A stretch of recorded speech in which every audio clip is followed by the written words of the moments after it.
We coordinated. Are we centered? We're actually even centered in everything. Look at that. It's almost like we know what we're doing. Cheers, fam. In case you're wondering, we don't. We just do. We do what we do. We do what we do. Do what we do. Do-do's on. Good morning, everybody. How's she on yours and not mine? She was on yours and not mine last time. No, I see how it is. You gotta split the attention, huh? Lowox grandma joined. How's it going, sir? Balatat. I always forget who that is, but I know who you are. But I don't remember your name when I see people's Instagram handles. Sometimes I'm like, wait, who is that again? Yeah, well, it's crazy. Like when we go to events and stuff, it's like I know you by your Instagram handle more than sometimes, I know you. Yep. Or if I know Your someone on actual name. Facebook and then they pop up on Instagram, I'm like, wait a minute, who is that? Yeah, I've seen that face before. I know you, but Okay, just checking. I really like being able to see what it's actually showing. oh yeah, that's pretty cool. All right. So- good morning, Sheila. Good morning, Is that Sheila? fam. Shala. Is it Shala or Happy- Shayla? Shala Johnson. Happy Saturday. Happy Saturday. Happy weekend. Happy coffee time. Blaze is on yours. She says, hi, Natalie. Everybody's swapping today. Yep. What's going on right now? What are we going to talk about? I have no idea. You were fired up about stuff yesterday. So many things. Guys, you have no idea. So she was working yesterday and Super focused. I worked from home yesterday, as I do probably most days of the week, I guess. I'm in the office 2 days, maybe Couple 3 days days, a week. maybe, yeah. I wanted to interrupt you so many times yesterday. And I just couldn't bring myself to stop. You were flowing all day. I was in a flow state yesterday. Like from morning until 5 o'clock? You had a call at 5? You had a call at 5? I went to the gym at about 4 or something. 4:30. I called to make the appointment with the CPA, and then I got on the call at 5. So yeah, until about 4:30, it was all day long. Yeah. Guys, I would come out of my office and be like, nope. I'm not even going to try talking to her. She was so just... Yeah, I haven't been like that in a while. It felt crazy. really good. And you know what? I posted in my stories yesterday about meditation and how important my meditation is. There was a great quote. I can't pull it up because I'm on there now. But it was about basically saying all of the ills of society wouldn't exist if everyone spent X amount of time with themselves in silence regularly. I would venture, I would be as bold as to say that most of the problems individuals have in their lives is because they are avoiding dealing with the problems they have inside. That is all of it. And then that actually ties in with what I was fired up about yesterday, about what the real issue is. We kind of alluded to it a little bit last week. And how there's a lot of avoidance out there. Yeah. And these things that bother me in the space are driving and encouraging avoidance. Right. Rather than healing and dealing with the real issue and actually finding this freedom we talk about. Which is why we work on mindset so much. And we focus on, you can only avoid a problem for so long. Right? You can get healthier by avoiding eating all these foods. Right. And that's great. Your health is improved. But your perception, your mindset, how you view the world, and the things that you allow to control your emotions and your decisions never get addressed if you just avoid the thing that's causing those problems in the first place. Food swaps are not going to fix the real problem. Or just avoiding things altogether. Or not getting on the scale is not going to help you lose weight faster because you're not looking. Right. It's not dealing with the real issue. What was the title you were going to post? The scale is not lying to you? The scale is not lying to you, yes. The scale is not stupid. The scale does not have emotions. The Ooh, here you scale is go. not making decisions Here you go. about what it wants to show you and what it doesn't. Here's a post title for you. You ready? Go for it. Abstinence is not the answer. Yeah. Right? Yeah. Abstinence is a tool, not a solution. It's a strategy, right? It's a short-term strategy. Yep, and it's interesting because just this morning, That's a concept. you know when you get on a certain track of like this concept that has been on my mind the last few days. Yeah. And then the universe starts bringing it into you in every different way, the messages. This morning I was watching an interview with Dr. Natasha Campbell McBride on Judy Cho's channel because I'm reading the GAPS book, her second or third GAPS book, and preparing to do the GAPS protocol again myself after 10 years. And so I was watching her interview this morning and it's reiterating everything in the book, but there was something really important she mentioned. And it was about there's lots of healing diets out there that are crutches. Yep. It's like if the doctor were to give you a crutch and not fix or set the bone you broke, it just gave you a crutch and told you to walk around on the crutch the rest of your life. That's what she was saying about dairy. Yeah. And that's been a thing that's been on my, we just talked about this the other day about my issues with dairy. It's been on my mind lately. And there's this, it goes along with this concept of if I have to be on a very strict animal only diet for the rest of my life, Am I really? how healthy am I really? Right. Because I'm not resilient. I'm not able to handle stressors coming in. I have to keep all the stressors out to be well. Right. And that says something to me. I love that you said that because this goes back to, the concept I'm on that I've been of all the other ones. One of the concepts that I've been working on is the life is stress management. Yes, yes. The life by definition is about how we manage stress. Because we're either getting ready for it, we're dealing with it, or we're recovering from it. So if we are unable to recover from a stress, that means we are missing out on function that we should have. So The if we goal eat should not something, be to remove all the stress in our life. it's impossible. You're never going to be You're never able going to do that. So it's no different. Let's take it from the physical perspective.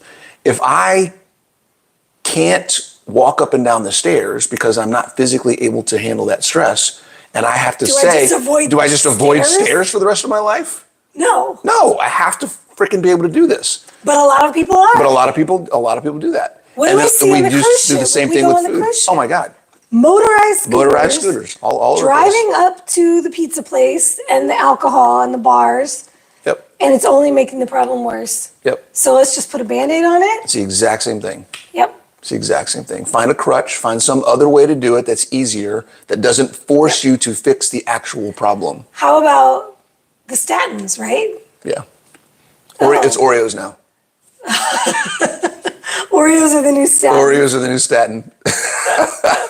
Well, that gets you into another issue, which is Right. like we're calling something a problem that's actually the problem. Yeah. But if your lifestyle is causing you to be unhealthy and you take a medication to manage it, rather than addressing the lifestyle factors that got you there, the medication is now a crutch. Right.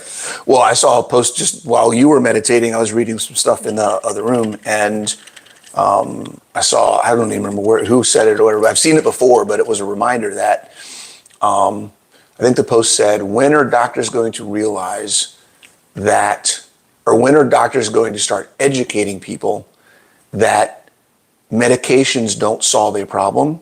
No one is sick because of a medication deficiency. Right. Well, Right. they're not. If we're waiting for not- doctors to do it, it's not Right. going to happen Well, that way. but just the idea that, Right. metformin, you're not sick because you don't have enough metformin in your body. Right. Right? Like, that's not the problem. Right. Yeah. Yeah. So getting people to understand that. And in many cases, the medications we took when we were younger caused more problems that that was one of my issues, was all of the problem I had with my menstrual cycle from 11 years old. I was medicated heavily with NSAIDs. I got ulcers in my mid-20s Right. from that. And Now that your gut is all screwed up. and the lowering of the acid, because I was told, oh, my acid reflux and all of this, Now- which was probably caused by the NSAIDs. Right. Oh, the acid reflux means you have too much acid, so then they put me on acid Now blockers. that's a good example of where, okay, we're talking in generalities, and I know there's somebody listening who's going to be like, well, but my situation, okay, sure, everyone's different. You may be in a situation, and you're an example of that, where you potentially may need to take digestive enzymes every day for the rest of your life. That is a potential thing because of the damage that was done. So there's a physiological alteration of how your body functions that doesn't allow it to get to that 100% perfect health. Not everybody's there. I would say most people are not in that place. Yeah. And if you're there, that's fantastic as far as your story and what you need to do, but understanding that you can still get better without having a crutch. Well, and also supplements, there is a difference between supplements and pharmaceuticals. Yes. Right? Supplements, especially like HCl and enzymes, that's giving our body more of what it doesn't have. It's exactly what you were saying. Pharmaceuticals, we are not sick from a deficiency in pharmaceuticals. But if I have a deficiency of stomach acid and I have a deficiency of pancreatic enzymes because my body is not producing enough anymore, and it could have been because of medications and other pharmaceuticals and other things, then I may need to take them exogenously. But those are things that my body does produce endogenously and I'm not getting enough of. So it is an actual deficiency that I'm correcting. And that's what most, if not all, supplements do for you. So when people are asking, should I take this supplement? The question you should be asking is it helping with a deficiency that I have? Yeah. If you don't have a deficiency in it and you're just taking extra, it doesn't have a benefit that way. It's not helping anything. A good example of that is gallbladder. If you don't have a gallbladder, you may need to take oxybile, right? You might need to take oxybile or bile acids, something like that. So that's a physical alteration of your body's ability to function, and you need to support that. So those are the exceptions. Those are not the rules. So if you think you're in that place, find the supplement that will work for you to allow for that function that you're missing to work. Yep. But looking for things to add in just because, so-and-so said this is a great thing. I was thinking about this the other day because I know we have the cruise coming up and there's going to be a ton of scientists on the cruise. Oh, yeah. Doctors and scientists. I'm thinking about in my talk, I want to say, and then obviously I need to back it up, but I'm thinking about what is the justification, how to explain this concept. And I want to say in my talk, stop using science to solve your problems. I want to say that so bad. In the room with D'Agostino and Bickman and all, I want to say that so bad. Because here's the idea, guys, and this is what I'm thinking in my head. You guys can help me figure this out. Science is great for helping us answer questions and understand why things work. Yep, mechanisms. You can only apply those to your context in a way that makes your progress feasible, possible, right? So just because Dr. Bickman says X, Y, and Z about brown fat and insulin doesn't mean there's anything in that conversation that's applicable to your problem. Somebody who has an issue where that information can be helpful to help them, here's the kicker.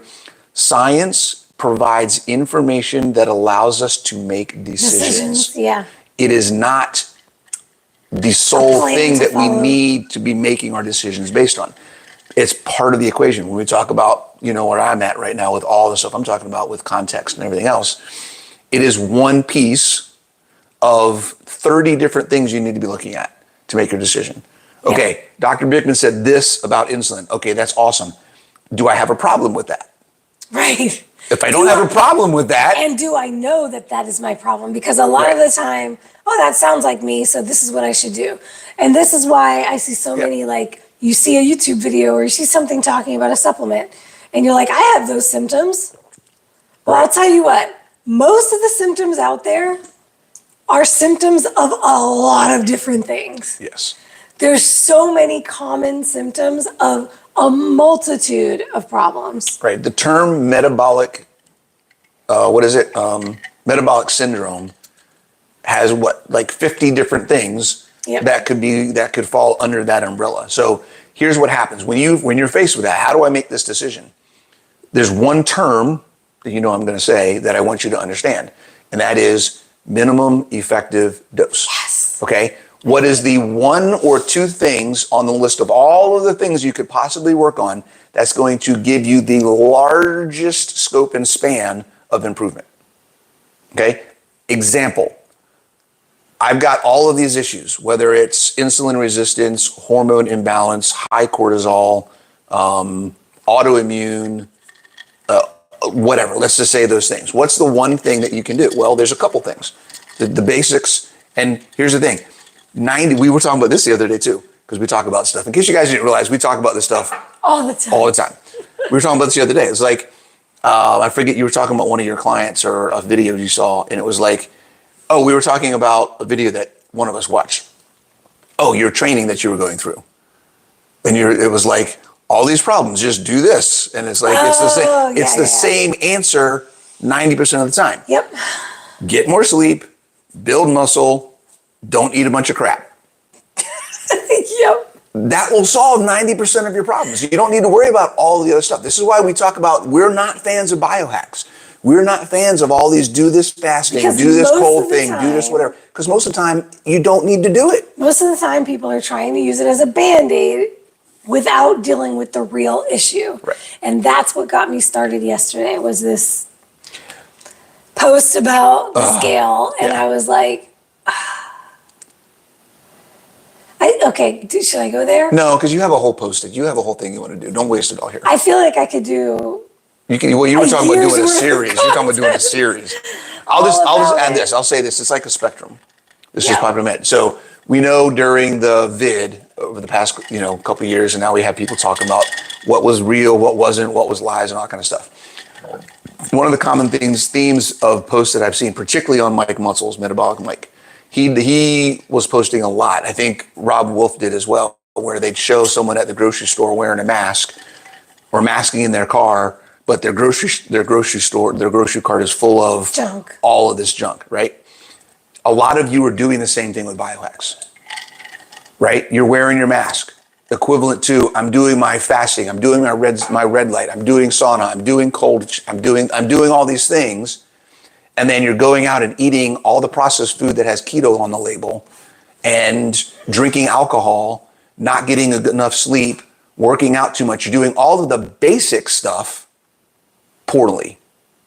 Yeah, and you're trying to use all these other things to fix your problems. If you would just do the basics, the amount of stress you would have about the process, the number of things you would have to manage in your daily routine and schedule, the money you would save from buying all this crap. Yep. But everybody wants a magic pill. But everybody wants something else, yeah. Like, okay, this morning, what fired me up this morning, I got a question about a product. And I love it when people send me stuff, because I would rather you ask me, and I can tell you don't waste your money, than I've had clients before get duped by big names in our community. You know who I'm talking about. Mm-hmm. Sharing products because they're getting paid to promote products. And then these people ended up getting sucked into this subscription thing that costs way too much for one supplement. And they're charging like $100 a bottle. And then, but buy 3 and you get them for $75 a bottle. And then you have to, you're stuck in this subscription that you can't get out of, right? Anyway, so I'm glad that they keep asking, totally cool to keep asking me these questions. But somebody sent me this terrible, terrible marketing from this one company that I told him it was so bad, I wanted to call the Better Business She's about ready to call it a popo. I was like, this is just straight up lies. It's straight up false advertising. It was for an amino acid product, a essential amino acid product, EAAs. And in the fitness industry, particularly with fitness and competitors and the fitness supplements, sports supplements, BCAAs are a huge thing. Less so with EAAs, but this particular product was just spouting all kinds of misinformation about how any non-essential amino acid gets turned into sugar in your body. There was just a bunch It's of just other stuff. so much crap. And it was long. It was like on and Yeah. on and on and on. Yeah. Fighting this point that if you're not getting amino acids in this particular ratio that we have in our formula, then you're going to put on body fat, and regular protein has too much calories. I know you love that part. So take EAAs and take our EAAs instead, because it's only 2 calories and it's all the right mix of the magic mix of amino acids so that you build muscle and lose body fat effortlessly. It was just, that's the thing, is these things have this marketing that makes you feel like it's too good to be true, and it probably is. If it sounds like, oh, now this one thing is going to help me get results, Yep. right? So it fired me up, because I'm like, okay, you're going to waste your money on this product, and instead of consuming enough protein from real foods, which is what you should be doing, you're going to drink these EAAs instead, which, by the way, if y'all didn't know, essential amino acids taste like garbage. They are so bad to the taste, that if you just bought the powder without anything else, you would not be able to stomach it. I have done that. Remember when we got the samples we mixed for the stuff I was going to do? Yeah, they had to so put a lot hard of to other cover stuff that in there flavor. to cover So that up. people, these companies that are selling BCAAs and EAAs, they have to add a lot of flavorings, sweeteners, and sometimes other absolute crap ingredients to make it taste like something palatable. So that alone is a reason not to do it, but mainly because you're not getting any nutrition. All you're getting is Protein. isolated amino acids. Right. And in general, guys, I'm going to switch the topic a little bit. In general, when we talk about supplementation, protein powder in here, okay? I do protein powder at least once a day in my coffee. Sometimes I do a late night hot chocolate or something with chocolate flavor. I'm not doing this to get nutrition, okay? I'm so glad you I'm said not this, 'cause getting. I wanted to bring this up. Yeah, I'm not getting nutrition from my protein powder. I'm getting protein. Okay, that's not a bad thing, but don't think this is providing micronutrients. Don't think this is providing any other benefit to me than increasing my protein intake for the day. Now, I would say that it's not even increasing it as much as it could be, because it's processed. I'm not getting it with fat, and it's not. There's no material. It's not like I'm eating a steak and then my body is digesting the steak and getting all the other benefits that my gut will get from that process.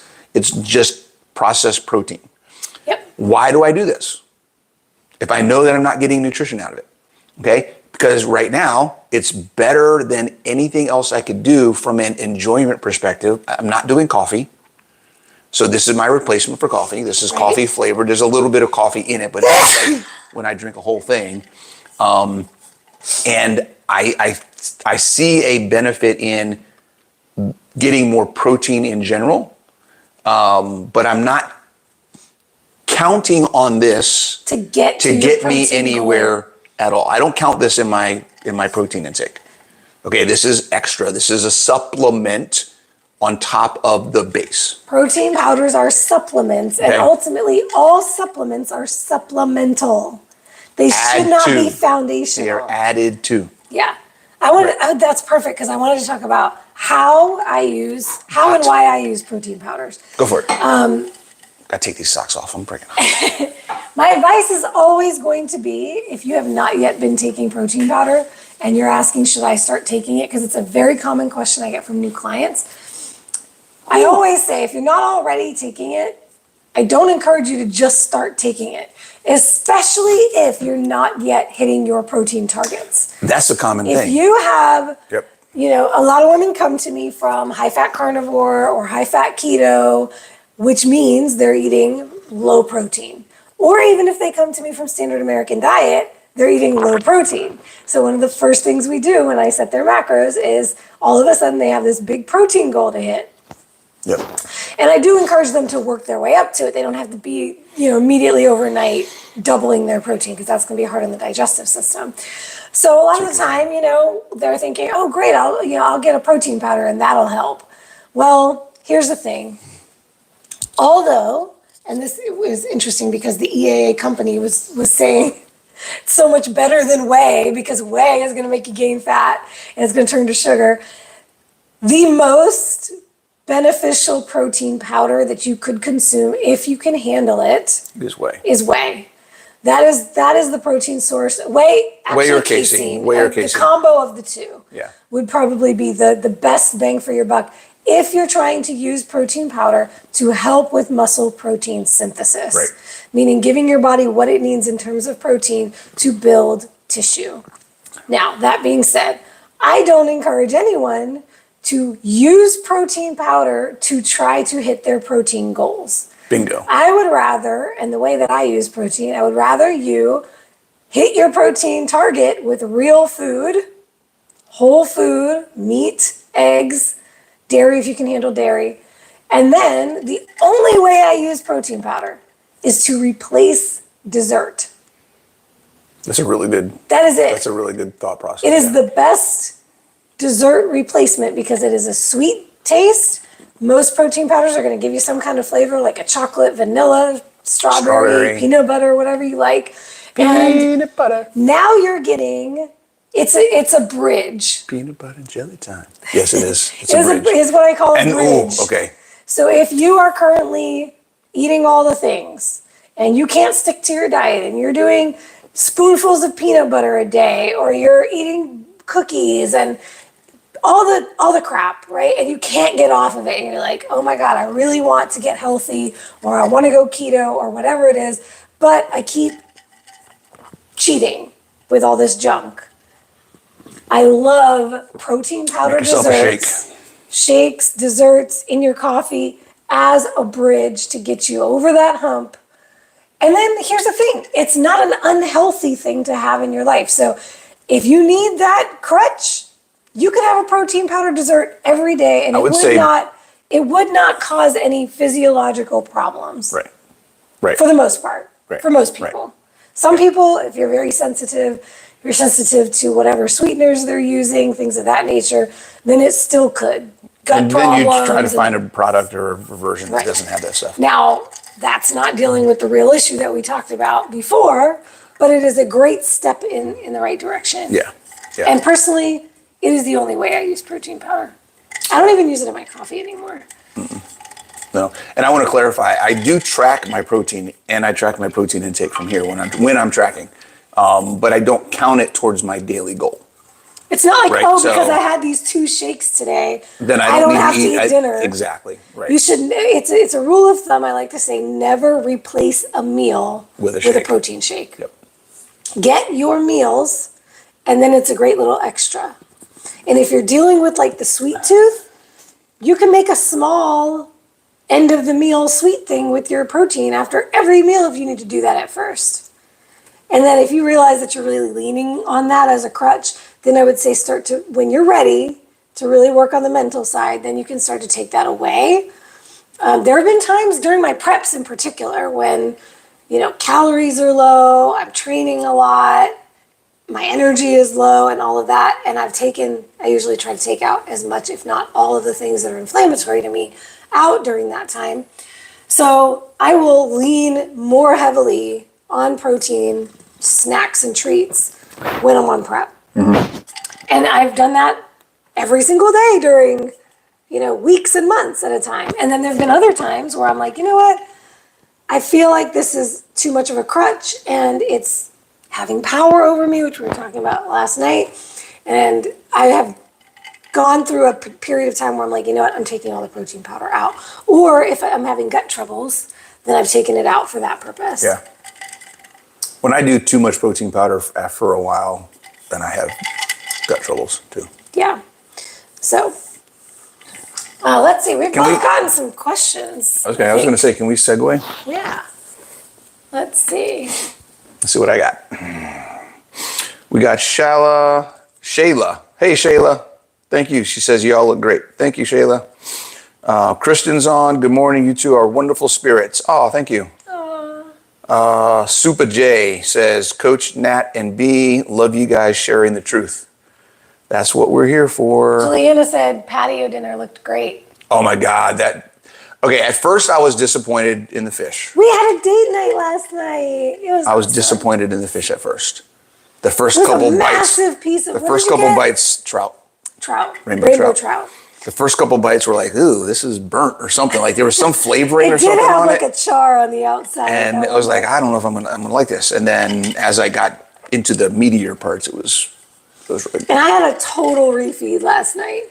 I had a lot of fat left in my day, so instead of getting what I would normally get, which is the not hanger steak, not skirt steak, what do they call it? Flat iron steak. Yeah. Basically all the same, right? All the restaurants around here have it with the chimichurri, which I love. But I had never had the burger at this particular restaurant, so I got the burger instead, which came with bacon. So that was a much fattier choice. Bacon. And this one got me the lamb lollipops as an appetizer. Lollipops. And I got wings. Can I just say how amazing those were? Those were good. They were medium rare, and I could just pull them right off the bone with my teeth. It was so good. I just had an idea. We should do a survey. Survey? Yes. Okay. All right, everybody watching, either on Instagram or on my YouTube channel. Flats or drums? What's your preferred wings? What's your preferred wings? Flats or drums? There's really only one There's only one right answer. We're not going to tell you what the answer is. There's only one right answer. Flats or drums? Let us know. So, see who wins. Yeah, he got wings, and I had a couple of the wings, which were really good. Yeah. Better than we've had them at this restaurant before. They were like cooked better, and they had more seasoning. You can't say both. You have to pick one. You got to pick one. If your life depended on it, which one would you have? You can't say both. So far, my whole family. Somebody ruined it. We got some. One person answered incorrectly. The free one. The free ones. That's awesome. Oh man. Awesome. It looks like we know our people. Majority flats, team flats over here. Team Flats. There's a T-shirt. Team flats. Team Flats. All right, who's an artist that can make up a T-shirt logo that says Team Flats for wings? I like that. We need to add that to the apparel store. All right. Yes, definitely flats. I love getting whenever we go get wings somewhere. I always ask, can I get those all flats? Most places are accommodating. Yeah. There have been a few places that we've been to that are like, no, we don't do that here. Womp womp. Whatever. But yes, flats. So we went out because it was so beautiful yesterday. It was like 70s during the day. Because 3 days ago, it was snowing. 20 degrees outside. And then yesterday it was 70 degrees and y'all, outside. we went out for a walk, and he's like, we should just get dinner because we hadn't eaten. And everybody was out. It was like the first day of spring. Like, everybody was out. It was awesome. All the patios were vibing. It was cool. I'm going to share some stuff in my stories today from just our walkabout and how cute and we had a walkabout. Pretty everything looked. We had a walkabout. A walkabout. And a really good dinner. I also had sweet potatoes last night, which were bomb. He didn't like them. He got one bad piece. I wanted to try one. I ate it and it wasn't cooked. It was so crunchy. And you know how when you take it, you know when you're expecting like a soft potato and you're like, and it's like what the hell was that? I spit it out, threw it on the ground. I got lucky because then he didn't eat another one. I got the whole thing to myself. But it was a big bowl of like chili roasted sweet potatoes. So I definitely, though, felt it afterwards. I was super bloated after, which is interesting because clearly it was a restaurant thing. Oh, like anytime. He was like, they're cooking it in like canola oil or something. Because I had, what's interesting, babe? I didn't even tell you this last night. I had, not heartburn, I had indigestion. Oh, okay. Like, I don't burp, y'all. How many times have you ever heard me burp in the last? Maybe once in the last 2+ years. Burp. Has it really been that long? It's been like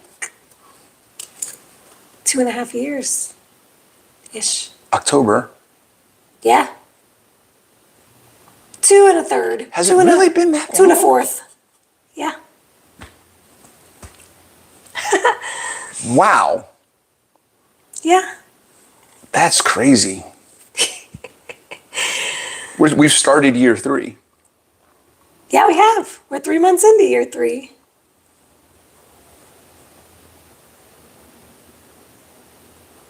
It's weird how, total segue. It's weird how. He's having a moment, y'all.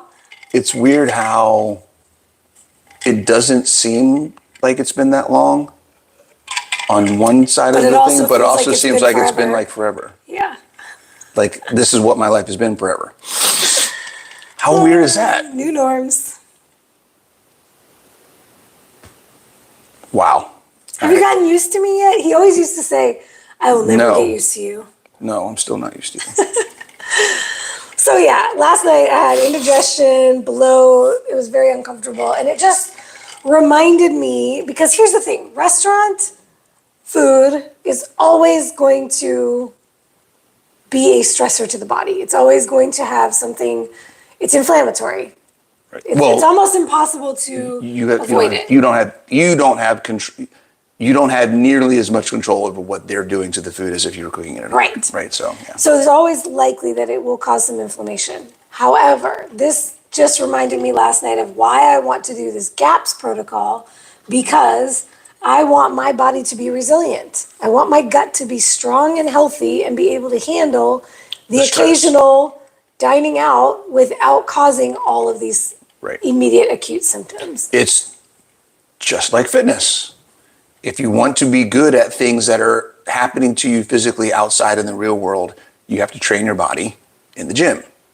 Prepare it. Prepare. You have to prepare your body to handle the stress. The stress. And Yes. your body should be resilient in as many circumstances as possible. And if it's not, and you always have to avoid, back to where we started the conversation, Yep. and if you always have to avoid a specific stress because you just can't handle it, That's not that's freedom. not freedom. Oh, you took the words out of my mouth. That is not freedom. That is avoidance. That is limiting your options, limiting your ability to make a decision based on what you want to do because some outside thing is influencing your ability to function. That's Not That's the that is definition the right there. antithesis Yep. of freedom. So I think we're probably good. We're at about 40 minutes. Does anybody have any questions before we hop off? I know we got people commenting. It's all about the flats and the drums over here. Flats and drums? No Well, drums. Some people are saying flats, some drums. So Shayla said she just had her 33rd anniversary. That's crazy. wow. That's crazy. We're a good match, apparently. I like to think so. 42 years, Karen. Woo! Karen, let's go. You two make me smile. Wait until you get to the 42 years being together. It will seem like a long time then. I mean, we'll be like 90 something then. Right? 42 years. Simpsons already also 42. Trying to be resilient from last night's whiskey. Ouch. That's hard. That's a hard one. Okay, guys, I'll tell you what. There's one thing. If there's any one thing that I would say Stop doing, forever for and the that rest is of your because life. it is not there's a difference between a stressor that your body can handle and And a something that is poison. biologically toxic to your system. And I think alcohol crosses that line. Agreed. Right? It's not the same as, oh, I can't tolerate dairy because I have gut health. No, there is no function in the human body that can make alcohol not toxic. Yeah. It doesn't exist. Okay, so alcohol is a toxin. It is a poison. You should avoid it at all cost, flat out. Agreed. That's just my general opinion. Let's see. Juliana's been married for 21 years, 24 years. And she wants to know when your birthday is. It's the day after Valentine's Day. In all caps. Wow, that's very important. Day after Valentine's, February Oh, Jennifer 15th. has a question. I had a question up in the chat. Let me go back through Jennifer. I know you and got a see. question or two. You might have gotten more than one. Jennifer, good morning. I had foot surgery on Friday, planning to prepare a stack of burger patties, bacon, boiled eggs, Would adding protein powder add even more nutrition to heal faster? No. She said it first. Protein doesn't provide nutrition. Right. It provides one macronutrient. Yes. Depending on the protein powder, maybe they put some micros in there, but it's not in a form that is meant to It'll be like getting beneficial. Okay. fortified milk versus Right. consuming raw milk, for Right. example. I mean, it's beneficial from the fact that you're getting more protein and your body's going to have more protein accessible. Here's the thing. Minimum effective dose. You already said that you're doing burgers, bacon, and eggs for your meals. You should get plenty of protein. If you're not getting enough protein from eating all of that every day, then eat more of that. Eat more of that, but there's a problem. Like you should be getting enough protein. So the question, and I think this is, again, everything is everything, right? We talk about nutrition and the same concepts apply to fitness. More is not always the answer. If you're unsure, see how you're doing. First of all, when it comes to your protein intake in general from whole foods, what's your target and what do you need to eat to get that target? Right. If your target is, I'm going to do 1-to-1, my grams of protein to my lean mass. If your target is 100 and you have 100 pounds in lean mass, if you're getting 100, then you're probably good. If you're healing, you're recovering from surgery, maybe you go to 120 to get a little extra from whole foods. Yeah. Right? Because that is nutrition. You need nutrition. the micronutrition. It's the micronutrition. Yes. Protein is great. The micronutrients are where the magic is at. Yeah. Okay? Because here's the thing. Protein goes into making enzymes. Protein goes into making hormones. I don't know if you guys know this. We always talk about fat for hormones. Half of the hormones in our body come from amino acids. Okay? In order to make those things happen and to produce those things, there are micronutrients that need to be involved in the process. So just getting protein doesn't mean you're affecting all of these other functions. You need the micronutrients to make those functions happen. Side note, this also goes for egg whites, by the way. Yes. If you're making all the egg white bread, all the egg white desserts, all the egg white... You're not getting nutrition. You are not getting nutrition from that. Egg whites are one of the most devoid nutrition. All of the nutrition in an egg, for the most part, is in the yolks. Yep. And guess what? The yolks have protein too. The yolks are like 1-to-1 protein to fat, and the egg whites are all protein. So, or the yolks probably have a little more fat than protein, but you do get protein in both. So if you're living on all this PSMF recipes, and that's how you're getting the majority of your protein, I have to say it. I know. If that's where you're getting the majority of your protein in the day, you are not getting enough micronutrition. And I'm sure you're also not getting enough fat. How do I say this? I will just say, just like saying don't replace a meal with a protein shake, don't replace a meal with an egg white. Same thing. With egg whites. Exact same thing. Egg whites is like the real food version of a protein powder. Here's I'm going to make sure I say this well.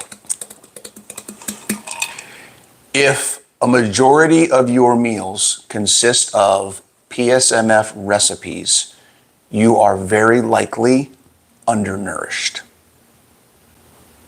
Yep. Okay.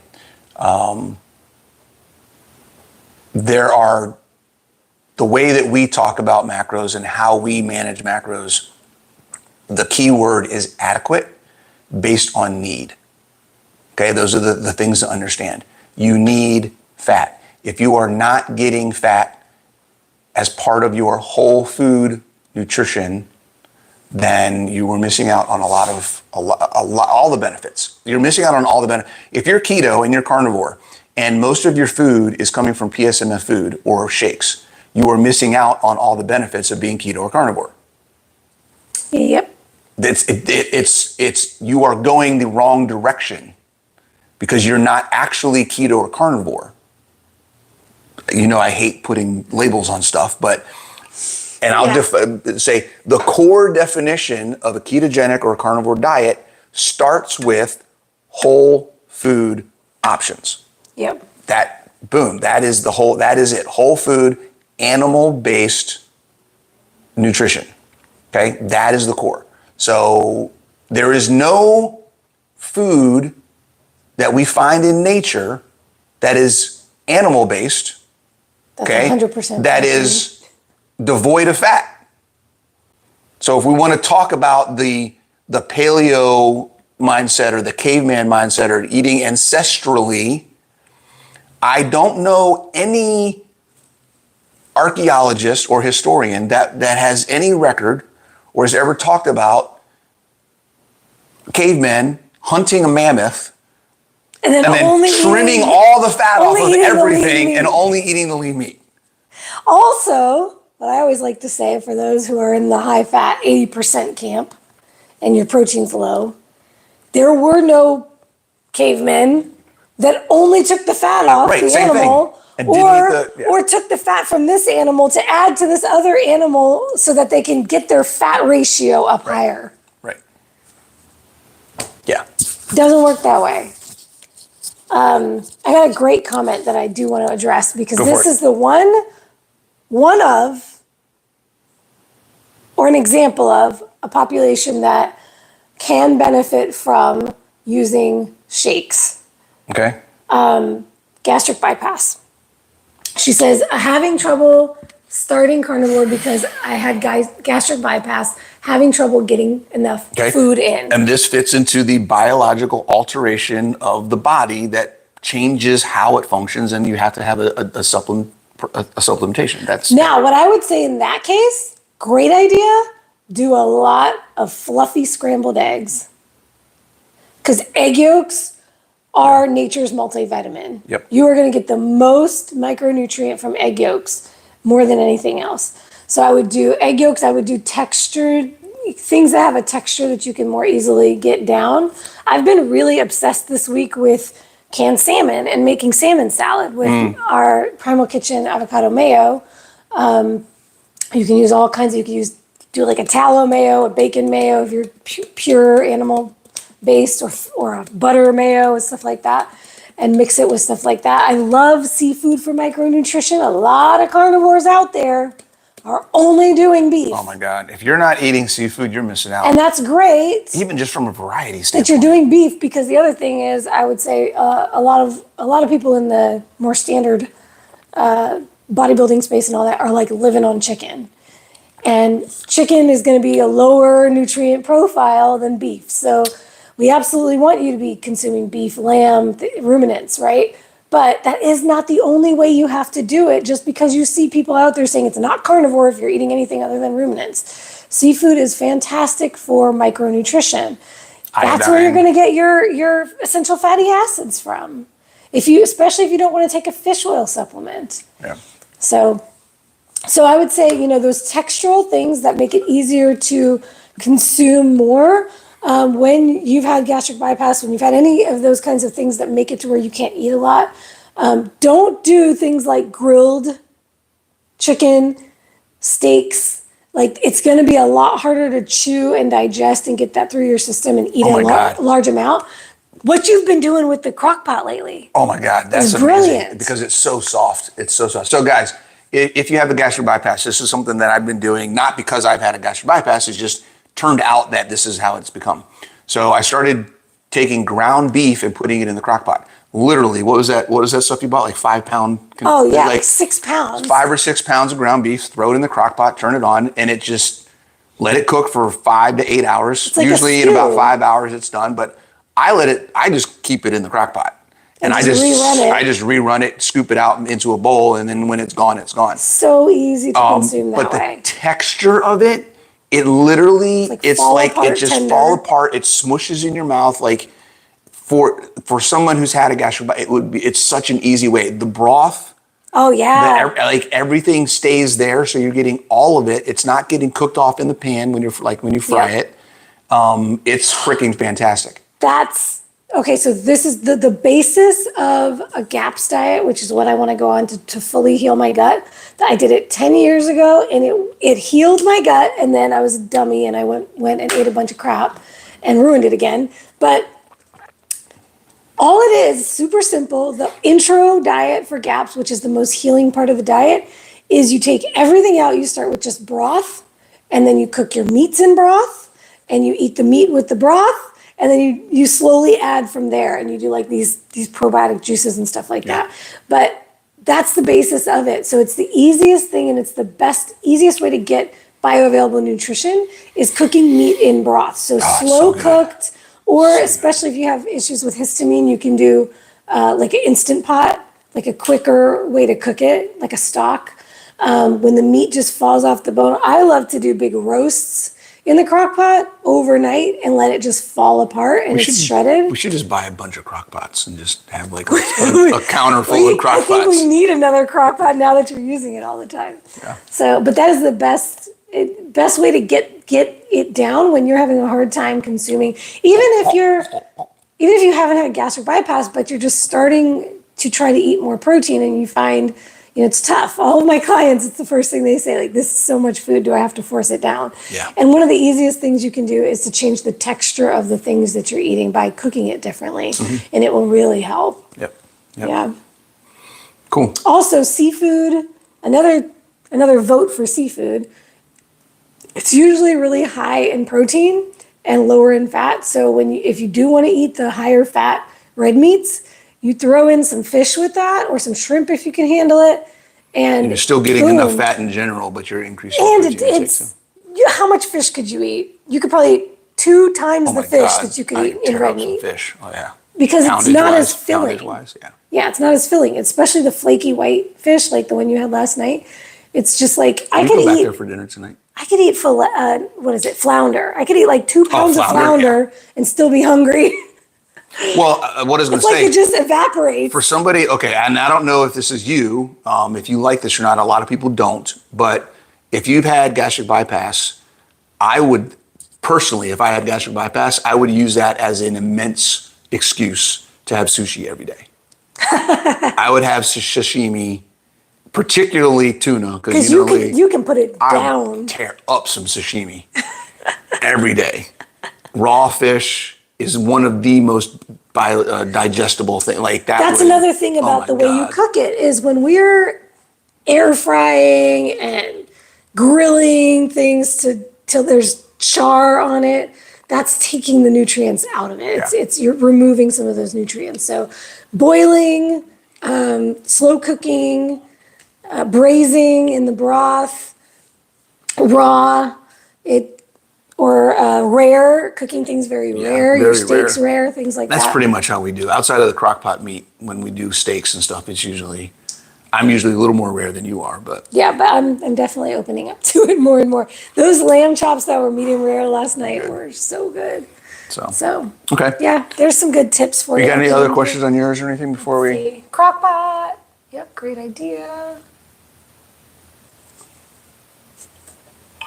That would help with meat aversion, the fish thing. Yeah. Mm-hmm. Yeah. So anybody who's starting on carnivore and you're having this meat aversion, go to fish. Go to seafood. Shrimp, fish, scallops. And personally, what I like to do is have different things for each meal every day. So I'll have lamb and eggs for breakfast. Lately I've been doing lamb and eggs for breakfast.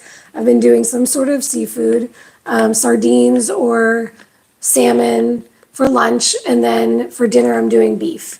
So I'm having different things every day. And so I'm not getting sick of eating the same thing all the time. Yeah. Also, here's a little tip, what you could do with whitefish. You can cook it in the pan. I like to cook it in a wok or sear it in a pan, and it'll fall apart right in the pan. And then I just break it up, and it's like cauliflower rice, but it's fish. So you can make riced whitefish and have it as a side. Is that going in your book? Totally. Yeah. Have it as a side with your meat. So there you go.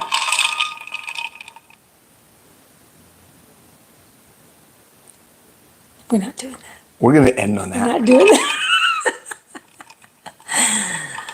The sexual innuendo in this household is strong. It's all her. See you guys. Y'all see you next have a great weekend. Thank you for joining us, and we will see you guys next week, all right? Bye.